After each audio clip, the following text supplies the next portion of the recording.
Hey there. So we've got more essays from you. That's wonderful. Let's take a look and see what you've written. This is about pollution. Why and how can it be solved? Let's see what you wrote.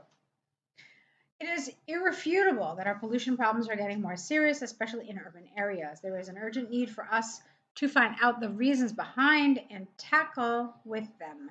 If not, it not only may cause the irreversible change of the earth, but also may damage our health. Okay, so I liked everything up to here, but then you ran into some grammatical problems. So I want to look at those. Let's try that again.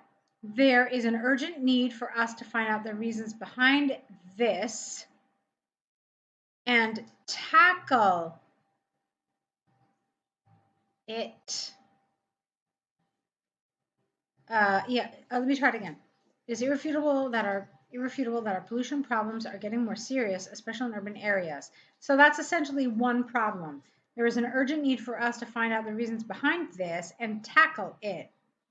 Yeah, so you're essentially saying that the previous sentence is just one problem. So you need to find out the reasons behind that problem and tackle it. So, okay. If not, it may, this is where your grammar got fuzzy. If not, it may not only cause irreversible change on Earth, but may also damage our health. Okay, so that would make all of this grammatically more correct and it's better overall sentence. I liked what you're doing. You're taking some risks, you're doing some more advanced things, so good for you. Let's just work on a little higher accuracy. So let's continue. There are largely two reasons for this. Now, here I want you to be careful. When you start a new paragraph and you use a pronoun like this, it has to be absolutely clear what this refers to. Here it's not. You had so many different nouns in that previous paragraph. I mean, even the previous sentence had so many different nouns. So it's not readily clear what this refers to. Let's try it differently. There are largely two reasons for the pollution problem. Firstly, when urban areas promote materialistic lifestyles, it can lead to an increase in refuse. For example, it is common that people living in the city buy bottled water every day just because it is convenient, which causes a lot of plastic waste in the sea and also a lot of it transforms into harmful fumes in the air afterwards. You had some vocabulary problems here. Therefore, public education and awareness about the severity of pollution issues should be enhanced in order to promote recycle, reduce, and reuse in the community. Okay, so you decide to do this in a problem and solution way. That is often very effective if there is a very discrete solution for each discrete problem you present. We'll talk about this more after I finish your body paragraphs, but let's see what you said. Secondly, there is no except case. I don't understand what that means. So vocabulary, you have a problem with vocabulary here. That is unclear. So there is no, I really don't know. Except case of serious air pollution problems in cities, especially in less developed countries. It is not so difficult to find photos of cities in China or India where buildings are behind smog, where air quality is always below World Health Organization standards. This dirty air can be from factories or vehicles, which should be better monitored, and green energy should be promoted more frequently. All right, now here you lost me. What are you trying to tell me here? I didn't find your progression of ideas, nor did I find your central idea readily apparent. So this paragraph for me was certainly weaker in terms of coherence and cohesion, but also in task achievement. Sometimes these two areas overlap. So I do see some problems with this. I want to talk about it a little more in detail when we finish your task 2. In cities, we may have higher risks of exposure to different kinds of pollution every day. Because of this, we should reduce our waste and vehicle emissions. Okay, so grammar was occasionally a problem. It created some issues for us throughout this essay, particularly at the end. You could see that I wasn't really sure what you were. I had to correct some grammar here.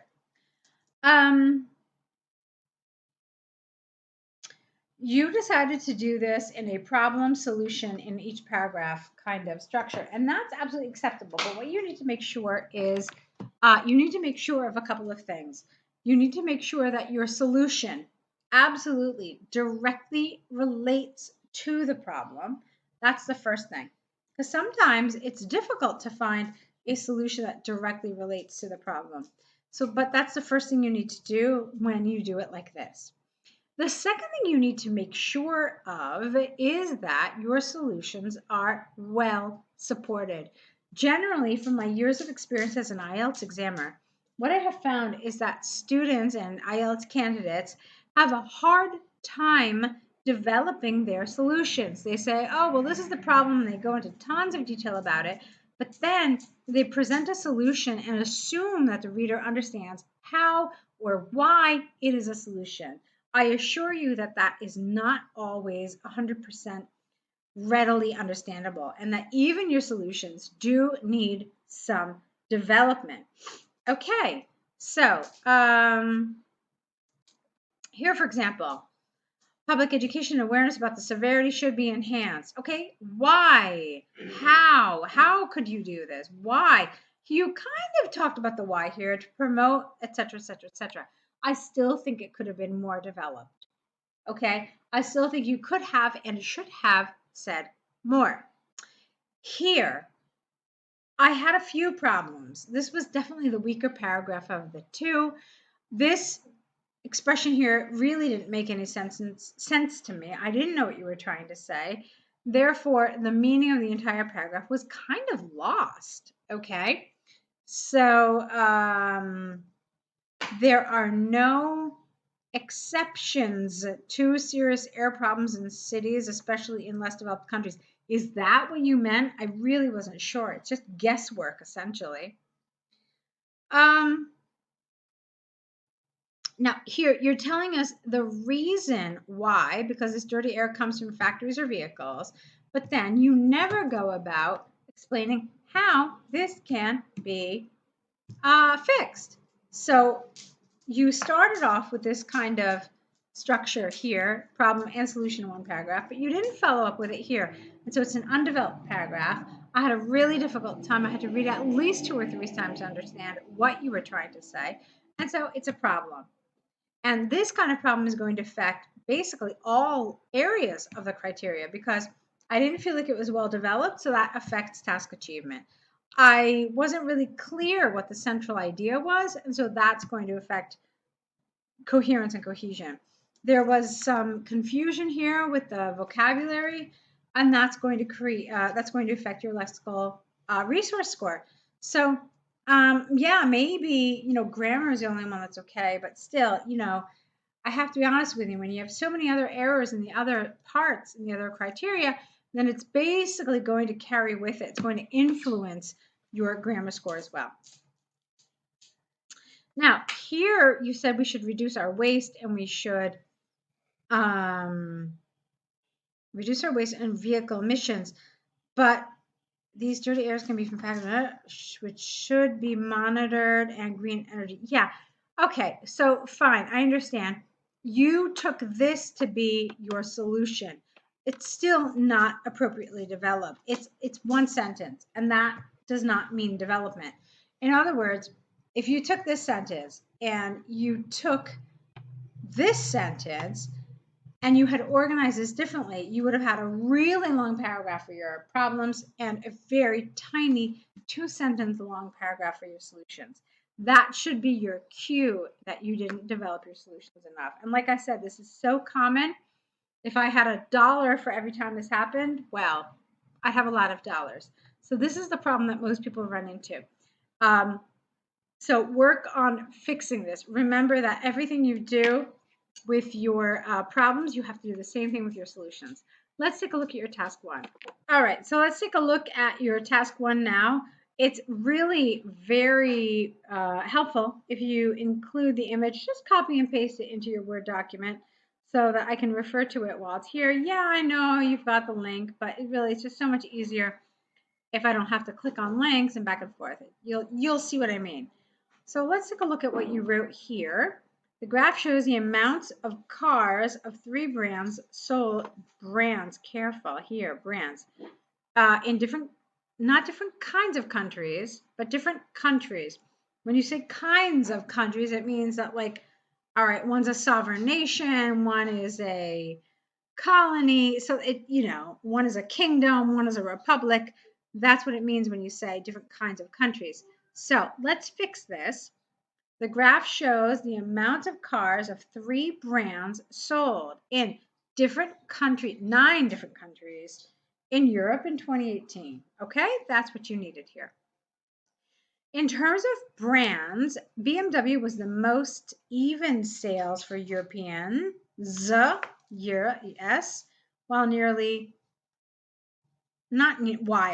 with nearly 100 BMWs S bought in each country except Belgium with less than 10,000. Audi was popular in some countries, such as Germany and Hungary, with over 100,000, whereas it was the least favorite brand in some countries, such as the UK, Holland, Belgium, and Italy, with less than 50,000. Ford also had 2 extremes. While people in Holland and Hungary bought mostly Ford with over 120,000 sales, people in Germany and Italy did not buy Ford at all, with only 10,000 sales. Overall, in 2018, there was a variety would have been better, of car sales, with different brands being favored by different European countries. Totally speaking, Hungary was a place purchasing cars most, while Belgium was the least, where, I don't understand this sentence at all, where only a quarter, I don't understand this. I'm sorry. I don't know what you're trying to say here. A quarter of that. Okay. While Belgium was the least, where only a quarter of Hungary's amount purchased cars of the 3 types. All right, well, that's not really an overview. You're getting into some detail. You see, this is the difference between a conclusion and an overview. An overview should essentially give you the thing that's most obvious, the thing that sticks out. For me, it's that Hungary sold the most of the 3 different car types, while Belgium sold the least. So something like that is more than ample for an overview. Now, what I do want to do now is I do want to open up the image, because I want to talk to you about where this task 1 became problematic. And it became problematic in that you missed essentially some really important information. So just give me a second to pull that up. Okay, so one of the things that you need to understand here is that we are looking at a stacked bar chart. What does that mean? It means that you have these total numbers, 300, 400, about 250, whatever, but they're called stacked because the colors within show you how this 300 was achieved, or how this 400 was achieved. So what do I mean? I mean that if you look at Hungary, for example, over 100,000 BMWs were sold. Let's say, I don't know, 130,000 BMWs were sold. If you look at Audi, an additional 130 Audis were sold. And then you have this figure for Ford where, again, 130,000 were sold. So 130 plus 130 plus 130 brings you to this number of just under 400,000. And that's what a stacked bar chart means. It means that we're very concerned about the total number, but we also want to know what figures went into it. Okay, and that's where you had some problems. You did not refer to these total numbers at all anywhere in your answer. So if I had to do this, I would start off with my introduction, and then of course I would talk about my overview. And as I said before, my overview would be very simple. The highest number of cars were sold in Hungary, while the lowest were sold in Belgium. Done. Get out of there. That's enough.